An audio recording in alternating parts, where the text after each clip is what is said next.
अस्सलाम वालेकुम। Welcome to Bilal blogger.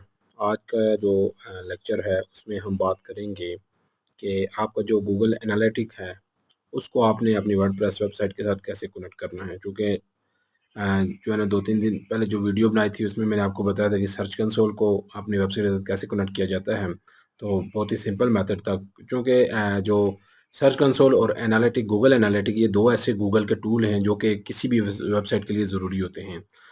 और सर्च कंसोल में तो जो है ना आपको मैंने बताया था कि इसमें ज़्यादातर जो वेबसाइट की टेक्निकल चीज़ें होती हैं, क्रॉलिंग के हो गई, इंडेक्सिंग हो गई, साइट मैप हो गया, तो इस तरह की चीज़ें वो बता रहा होता है। तो एनालिटिक में आपके जो ट्रैफ़िक स्टैट्स होते हैं कि डेली के कितने विज़िटर आ रहे हैं, और अभी जो लाइव यानी करंटली अभी आपके कितने विज़िटर हैं, किस कंट्री से आ रहे हैं, किन पेजेस पे आ रहे हैं, ठीक है? ये सारे जो स्टैट्स हैं वो ट्रैफ़िक से रिलेवेंट वो एनालिटिक पे बता रहा होता है। तो एनालिटिक को अपनी वेबसाइट पे इम्प्लीमेंट करने के बाद जो है ना 24 आवर्स के बाद तकरीबन वो डेटा आपकी वेबसाइट का शो करेगा कि आपकी वेबसाइट के जो स्टैट्स हैं, जो भी ट्रैफ़िक है, वो कहाँ से आ रही है।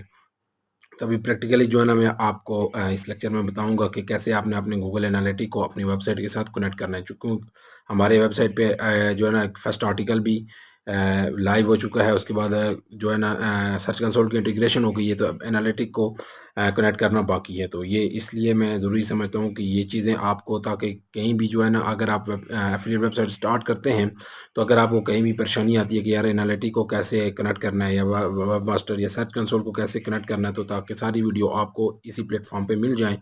इसलिए जो बेसिक वीडियो होती हैं या उससे नेक्स्ट लेवल की होती हैं या एडवांस लेवल की होती हैं, तो कोशिश होती है कि हर तरह की वीडियोज़ को हम अपने चैनल पे कवर करें। तो चलिए चलते हैं स्क्रीन की तरफ और आपको दिखाते हैं कि कैसे आपने अपने गूगल एनालिटिक को अपनी वर्डप्रेस जो वेबसाइट है उसके साथ कनेक्ट करना है।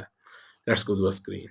जी, तो ये गूगल एनालिटिक है। यहाँ पे जो है ना सबसे पहले आप लॉगिन होके, उसके बाद आपके पास जो है ना एक नाम पूछेगा कि जो आपका अकाउंट नेम है। तो सिंपली मैंने आइडियो लोवेंस कर दिया, तो उस एक स्टेप यानी मैं आगे आ गया हूँ। तो यहाँ पे फिर उसके बाद प्रॉपर्टी सेटिंग होती है, प्रॉपर्टी नेम पूछेगा, उसमें मैंने अपनी वेबसाइट का नाम डाल दिया आइडियो लोवेंस। फिर इंडस्ट्री जो है वो आपने जो कैटेगरी यानी किस कैटेगरी की आपकी वेबसाइट है वो आपने करना है। फिर आपने टाइम जोन अपने कंट्री के हिसाब से सेलेक्ट करना है, आपने अपना कंट्री सेलेक्ट कर लेना है। और उसके बाद फिर आप क्या करेंगे, इसको आप सेव कर लेंगे। सेव के ऑप्शन के बाद अब आपने क्या करना है कि यहाँ पे एक कोड होगा, आप डेटा स्ट्रीम में जाएंगे और डेटा स्ट्रीम में जाके सबसे पहले आपने ऐड स्ट्रीम, ठीक है, ऐड स्ट्रीम ये आपने ऑल पे जाके क्लिक करनी है। और यहाँ पे हमने अपनी वेबसाइट का जो एड्रेस है वो भी डाल दिया है। और उसके बाद फिर आपने नीचे आए तो add new on page tag, ठीक। और यहाँ पे टैगिंग इंस्ट्रक्शन है, तो यहाँ पे बेसिकली ये ग्लोबल साइट टैग, तो इस पे आप क्लिक करेंगे तो आपको एक ट्रैकिंग कोड शो हो जाएगा, ठीक है। मैं इसको फिर एक दफ़ा रिपीट करता हूँ कि प्रॉपर्टी सेटिंग के बाद आपने जाना है डेटा स्ट्रीम में, और डेटा स्ट्रीम के बाद यहाँ पे ऐड स्ट्रीम आपने करनी है। तो ऑलरेडी मैंने ऐड कर दिया, उसमें आपको वेबसाइट का नेम पूछेगा और उसका एड्रेस, आपने वेबसाइट का नाम और सिंपली एड्रेस डाल देना, तो इस तरह आपके सामने शो हो जाएगा। फिर आपने इस पर क्लिक करना है, तो यहाँ पे फिर ये देखें ये वाली विंडो जो है ना ओपन हो गई है। तो यहाँ पे ये बता रहा है कि अभी तक आपने एक्टिव नहीं है आपकी वेबसाइट पे, क्योंकि अभी तक हमने ट्रैकिंग कोड नहीं डाला।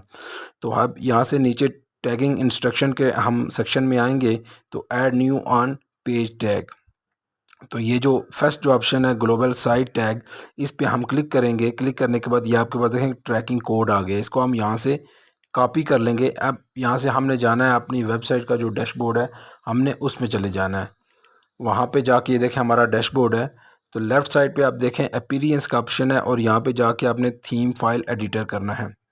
ये जो है सबसे सिंपलेस्ट वे है एनालिटिक को जो है ना अपनी वर्डप्रेस में ऐड करने का। इसके अलावा आप डिफरेंट प्लगइन्स के थ्रू भी आप एनालिटिक जो है ना अपनी वेबसाइट में इंस्टॉल कर सकते हैं। कि बहुत सारे ऐसे प्लगइन्स हैं जो एनालिटिक की सर्विसेज दे रहे हैं, लेकिन प्लगइन जो है ना उससे फिर आपकी वेबसाइट पे जो है ना लोड ज़्यादा जाता है। इसलिए कोशिश करें अवॉइड करें प्लगइन से, गैर ज़रूरी प्लगइन आप यूज़ ना करें। तो अगर आपका काम इस तरह चल जाता है तो फिर आप जो है ना प्लगइन बेशक ना यूज़ करें। ये हेडर डॉट पीएचपी की फ़ाइल है, जैसा कि सर्च कंसोल का भी हमने कोड यहाँ पे ऐड किया था।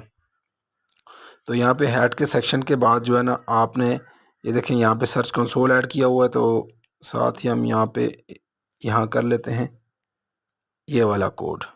ये एनालिटिक का कोड यहाँ पे ऐड हो गया है। तो अब हम इसको क्या करते हैं कि अपडेट फ़ाइल कर लेते हैं, और अपडेट फ़ाइल करने के बाद दोबारा हम जाएंगे यहाँ पे तो सिंपली हम चले जाएंगे अपने होम पेज पे। अब होम पेज पे जाएंगे तो देखें यहाँ पे अभी कुछ नहीं शो हो रहा, क्योंकि ये 24 आवर्स के बाद जो है ना आपका डेटा यहाँ पे वो शो करना शुरू करेगा। यहाँ पे लिखा हुआ कि no data receive from your website yet, क्योंकि अभी अभी हमने कोड को ऐड किया, तो ये एटलीस्ट जो है ना 24 आवर्स लेता है। तो उसके बाद जब ये ऐड हो जाएगा तो फिर आपकी जो ना जैसे जैसे ट्रैफिक आपकी आना स्टार्ट होगी तो यहाँ पे वो शो करेगा। एक दफ़ा फिर मैं आपको ये रिपीट कर दूं कि एनालिटिक का क्या पर्पज़ होता है। तो एनालिटिक बेसिकली आपकी वेबसाइट की जो ट्रैफिक स्टैट्स होते हैं वो बता रहा होता है कि जो है ना डेली बेसिस पे आपकी कितनी ट्रैफिक आ रही है, फिर आवरली बेसिस पे भी बता रहा होता है, फिर मंथली बेसिस पे, वीकली बेसिस पे, यानी डिफरेंट फिल्टर्स लगा के आप उसको वहाँ से देख सकते हैं। उसके बाद फिर वो बता रहा होता है कि आपकी किस कंट्री से ज़्यादा ट्रैफिक आ रही है, ठीक। और उसके बाद ये भी बता रहा होता है कि कौन कौन से पेजेस पे कितनी ट्रैफिक आ रही है। ये सारी चीज़ें यानी ट्रैफिक के हवाले से जितने भी वो एक होता है पूरा प्रोसेस, उसको ये ट्रैक कर रहा होता है। और यहाँ पे फिर जो हमने कोड ऐड किया बेसिकली वही कोड जो है ना आप उसकी के बिहाव पे पूरी वेबसाइट की जो मॉनिटरिंग जो है ना वो यहाँ से होती है, फिर यहाँ पे शो होती है आपके एनालिटिक में। तो ये एक सिंपल वे था एनालिटिक को अपनी वेबसाइट पे ऐड करने का। तो इसका अगर इससे रेलिवेंट कोई भी क्वेश्चन है तो काइंडली आप ज़रूर पूछिए, क्योंकि बाज़ जो है ना जो नए आने वाले बंदे होते हैं तो उनके लिए भी ये चीज़ें बड़ी मुश्किल होती हैं। तो इसलिए कोशिश करें कि आप जो है ना प्रॉपर एक तरीके से चलें सारी चीज़ें, ताकि आप खुद एनालिटिक को अपनी वेबसाइट से कॉन्फ़िगर करना सीखें। इसी तरह सर्च कंसोल को अपनी वेबसाइट के साथ, ताकि आपको किसी की जो है ना मुताजे की ज़रूरत ना हो, सारी चीज़ें आप खुद अपनी वेबसाइट पे कर लें। तो यही मकसद होता है कि ये छोटी-छोटी चीज़ें कवर करने का, कि ये सारी चीज़ें जो है ना यानी एफ़िलिएट मार्केटिंग के लिए जो आप वेबसाइट बनाते हैं, एफ़िलिएट वेबसाइट बनाते हैं, तो ये सारी चीज़ें उसका हिस्सा होती हैं। एनालिटिक और search console most important Google के टूल होते हैं जो कि वेबसाइट के लिए यूज़ होते हैं। तो उम्मीद करता हूँ कि सर्च कंसोल के साथ-साथ जैसे मैंने सिंपल आपको देखा 4-5 मिनट में सर्च कंसोल को वेबसाइट के साथ कनेक्ट करना सिखाया, इसी तरह एनालिटिक भी बहुत सिंपल है। तो ये भी आप ईज़िली कर सकते हैं। तो इसके 2 मेथड होते हैं, एक तो ये मैंने आपको ट्रैकिंग कोड के थ्रू बताया, दूसरा प्लगइन्स, डिफरेंट प्लगइन्स भी होते हैं, उनको इंस्टॉल करके तो अपनी वेबसाइट अगर कॉन्फ़िगर करना चाहें तो कर सकते हैं। लेकिन मैं यही कहूँगा कि आप सिंपली इसी तरह ट्रैकिंग ये जो कोड होता है ये ऐड करके, ताकि आप प्लगइन से अवॉइड करें। जिन दोस्तों ने वीडियो को वॉच किया उनका बहुत शुक्रिया। अगर आपको ये वीडियो पसंद आई तो काइंडली दूसरों के साथ ज़रूर शेयर कीजिएगा। और नए आने वाले तमाम दोस्तों से रिक्वेस्ट है कि चैनल को ज़रूर सब्सक्राइब कर लीजिएगा। फेसबुक पे आप हमारे पेज बिलाल ब्लॉगर को भी फॉलो कर सकते हैं। और डेली बेसिस पे हमारी कोशिश होती है कि इस तरह के इन्फॉर्मेटिव वीडियोज़ आपके लिए लाते रहें। तो इंशाल्लाह मिलते हैं नेक्स्ट वीडियो में। अपना बहुत सारा ख्याल रखिएगा।